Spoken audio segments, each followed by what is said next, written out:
Alright, Shalom, call Allah Yahweh Shem Shah, Shalom to the left. Now this is just another video. I'm gonna try to make it quick as possible. If it go on, hey, it is what it is. You know, sometimes you be watching videos, and I always keep this, what is it right here, autoplay. Keep the autoplay on, certain little videos will pop up. I know this was one that popped up. It said how badly was the New Testament corrupted. And it's another one. Let me go to it. I got queued up, which I'll go into in a minute.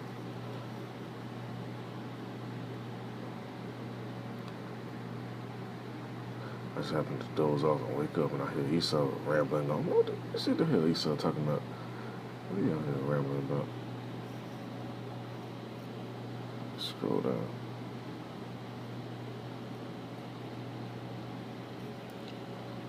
No, I'll open it up too, since I got those open up.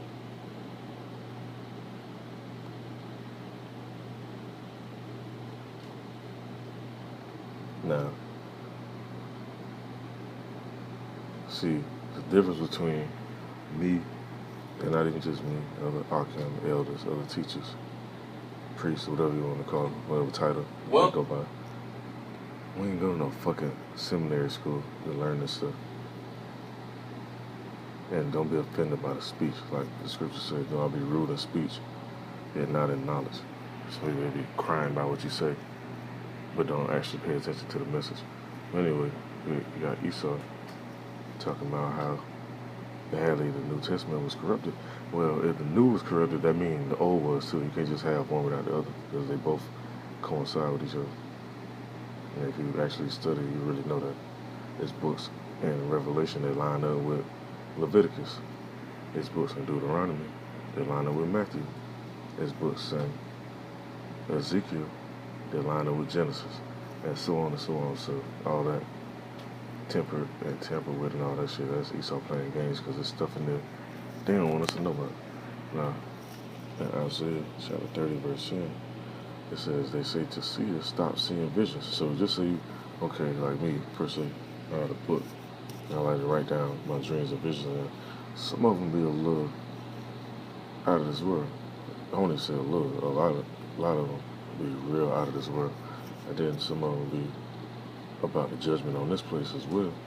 Different events that take place, whether it be nations fighting against each other, people invading each other's homes, and cities and stuff getting locked down. All this different stuff is actually in the scriptures. But you go say this to average people, and I won't even call them average, because somebody may get offended by the average shit. You go say this to people, and they'll be like, don't tell me about that, I don't want to hear about that. That's what they were saying right then. That's what they say to the seers, stop seeing visions, and to the prophets, do not prophesy to us the truth. Speak to us pleasant words, prophesy illusions. Hey, you got a lot of guys that actually have prominent positions that's going to tell you the illusions. They're going to tell you the bullshit. They're going to try to make you feel good. When you actually get into these scriptures, if your spirit not strong enough, it ain't going to feel good. It ain't going to feel good knowing that this place going to get wiped out and we're going to have to go to a new land. Most people, they want to stay over here any damn way. And the Most High gonna let their ass stay over here too. Let me let this play. Better yet, I'm gonna hold one more precept, then I'll let this play.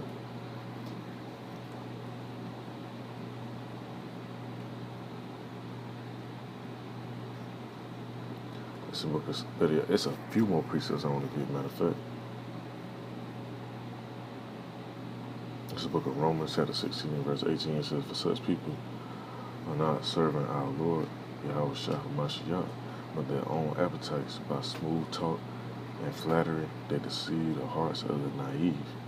And these, hey, you have them. Look at this. This shit got 2 million views. 2 million views. But some that actually got real information in it, ain't gonna have 2 million views. And Esau definitely ain't finna let that shit get to no 2 million. They gonna take it down. That's why they been snatching down different million videos, because if it starts spreading and making people question, like, hold up, this makes sense right here,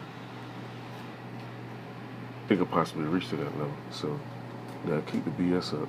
Another shit, they taking it down.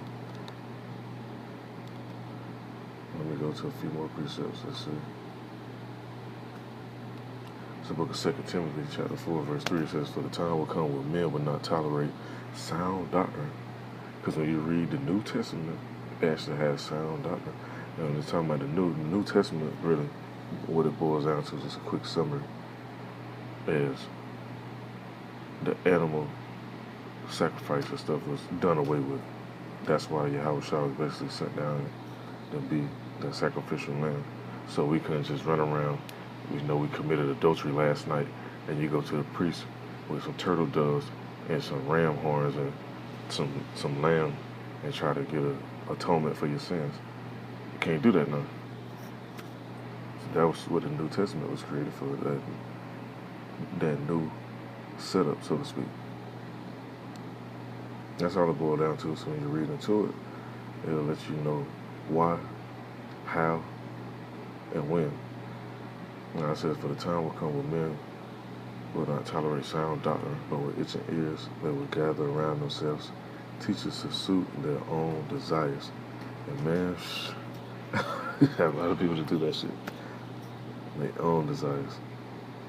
They don't really want to hear the truth for real. If they hear it, what they do? 2 Timothy chapter 4, verse 3, it says, "So they would turn their ears away from the truth and turn aside the myths." Now, let me let this play real quick, because a lot of this stuff being myths that Esau be bringing up. Much was corrupted and how badly it was corrupted. This is something we'll get into in quite a few details.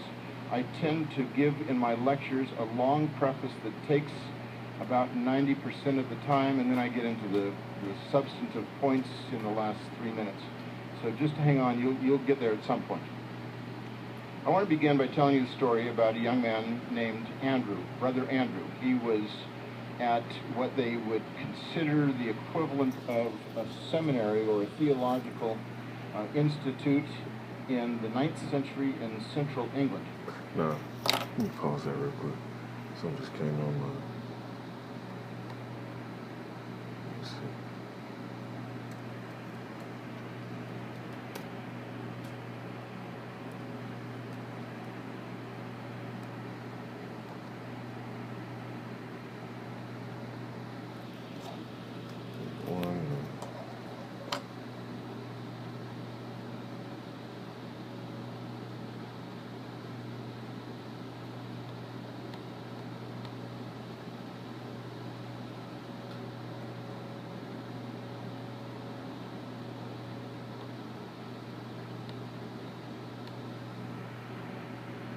Let's see.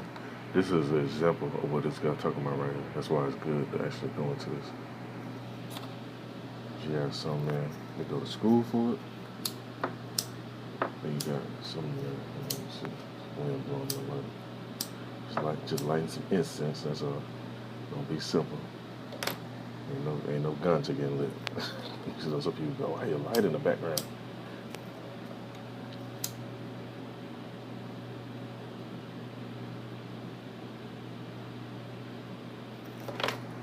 Let's see. That's the main point.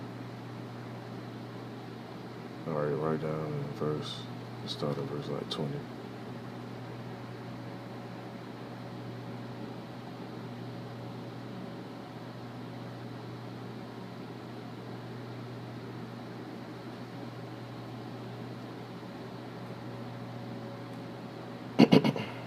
And then we'll start at verse 24. That's the book of Acts, chapter 18.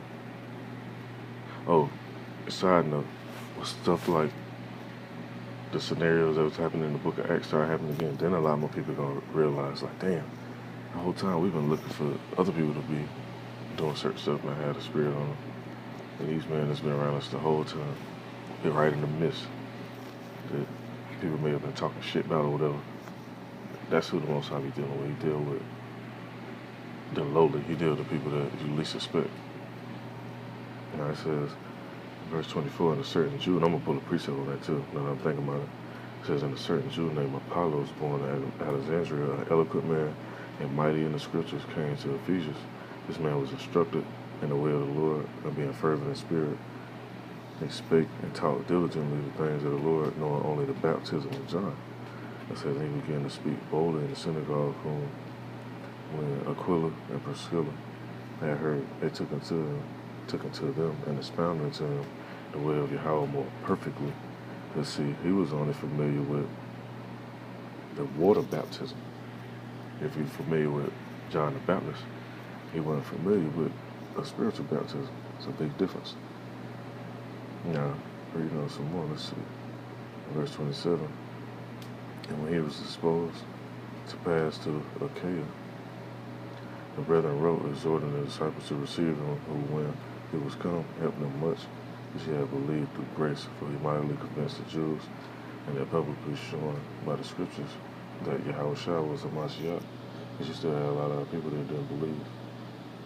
Well, it's just a man. Well, it's the carpenter's son. They didn't believe. They didn't want to believe.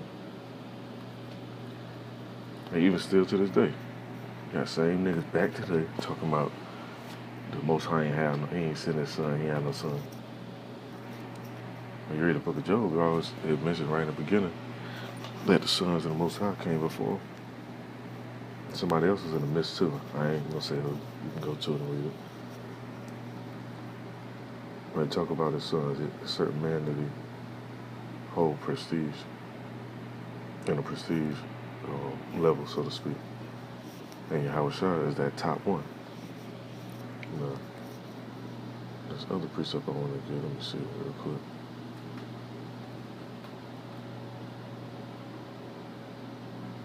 Let me see. I was trying to think of the exact verse. It'll come back to me. Let me let this video play. I'll find it. And as he was studying there, preparing to go to a monastery, his professor, his advisor, said Andrew is a little bit difficult. He was probably like a lot of the engineering students here. He was anal. And I don't, did I say something about egg? I didn't mean that. Where is he? Oh, there you are. What's your major again? It's close enough. Okay. So Brother Andrew was a detailed-oriented person, and when he got finished with his theological education, the professor wrote a note, a recommendation letter, to go to the abbot of the monastery where he would serve for the rest of his life. And so when he got there, and this is how letters of recommendation used to be done, is that the person who was being recommended would actually be carrying the letter, and the letter would, of course, be sealed with wax, so that person would not be able to open it. And so he brings it to the abbot, and the abbot reads this note from the professor. And it essentially says, this man is peculiar, he's very anal, 9th century English, of course, but he is one that you need to assign to doing some of the most detailed and monotonous work that nobody else would be interested in doing. So the abbot sized him up and said, Brother Andrew, I have just the job for you. I want you to take some of our in-house legal documents on how we conduct this monastery and copy them out. We've got 3 copies right here. We'd like you to compare them and make a new copy.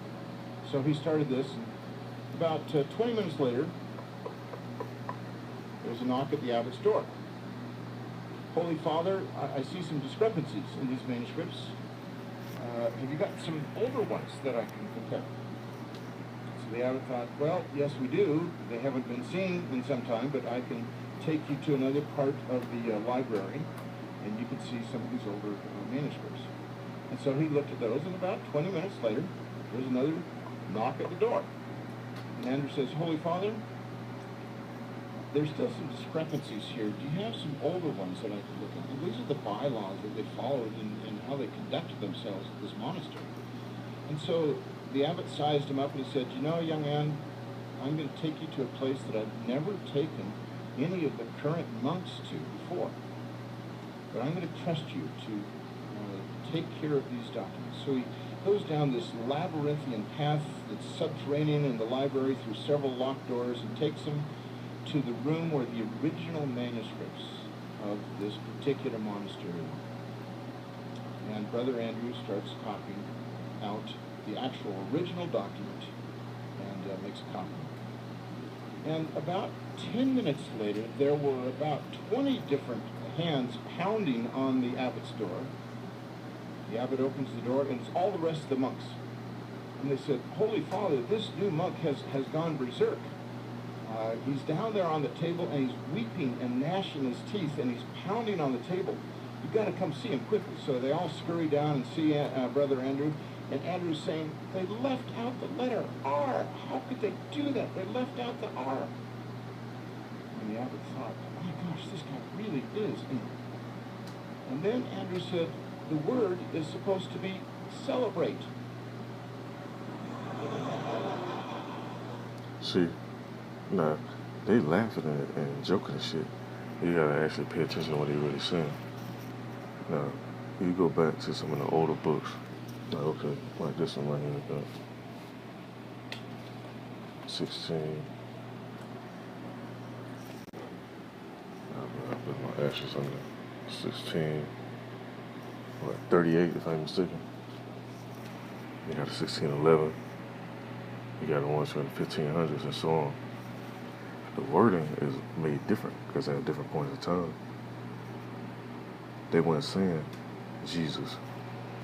The word was actually written as Jesus. I'm going to go pull that up just for edification's sake. You had other words in there as well.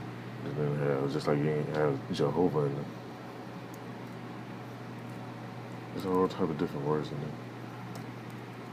there. It's translated over time.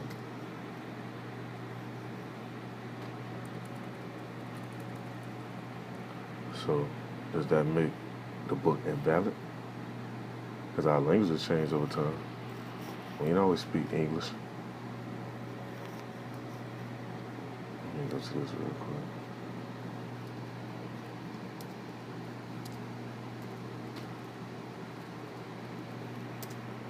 And I got the precept I was going to go into. It came to me. I didn't think of it for a minute, where it was at in the book of Acts. I know it was in there. And I'll get that in a minute after I search this up.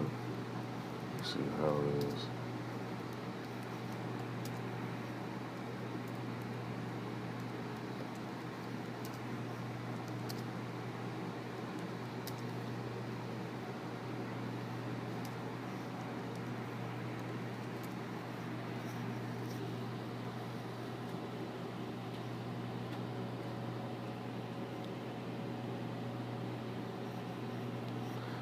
It says right here, perhaps the biggest difference between 1611 and 1769 versions of the Bible is spelling. So that's why you have to be able to read these different languages to get a full understanding of what it's really talking about. So Esau don't want you to really go into this back during slavery and all that. They damn sure want you reading this and figuring out who was who and what was what. Because that'll start putting the pieces to the puzzle together. And start unlocking that mystery. Read on some more. It says, for instance, there was no letter J in 1611. So Jesus was spelled Jesus. So hold on, who is this Jesus that everybody be talking about? Where that name come from? They translated the name. So if it goes from Jesus to Jesus, where does it go back before that? Because there wasn't just no English and no Latin and no Greek. You gotta see what it really go back to. Now it says additionally, many E's were added at the end of words, and V's were used on the KJV Store Office 3 versions of the 1611 KJV Bible. Now, knowing the Hebrew is valuable because of this. Let me go to this precept, and then I'll pull what else I was about to do.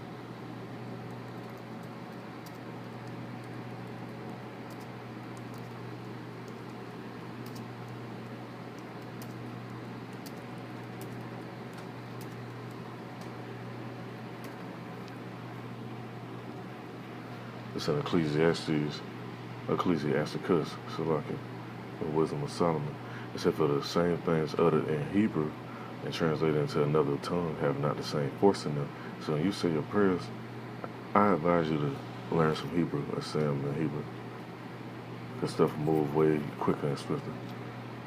It says, and not only these things, but the law itself and the prophets and the rest of the books have no small difference when they are spoken in their own language.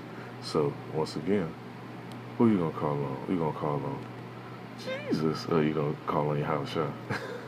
You gonna call his real name or the name that it was translated to. Same with the Most High. You gonna call on the name that it was translated to, or you gonna call it on his real name. And everybody ain't gonna know the name. They're not even gonna have faith to actually believe in the name. You go to the book of Acts. Get this precept I want to get. Where is it?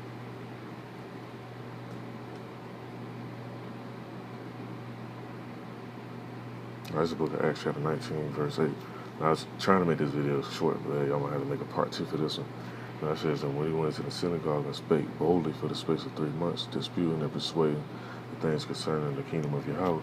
Hey, and I've done this personally. When you go around Esau and you're really going to these scriptures, and then they see the reaction of your people, and tell me I know Edomites and no heathens, I'm talking about your actual people. Because they don't be knowing. They don't really be knowing what's up for real. They see a man in a suit, somebody that's speaking eloquent, and think he telling them the fucking truth the whole time. He just robbing you blind. Now,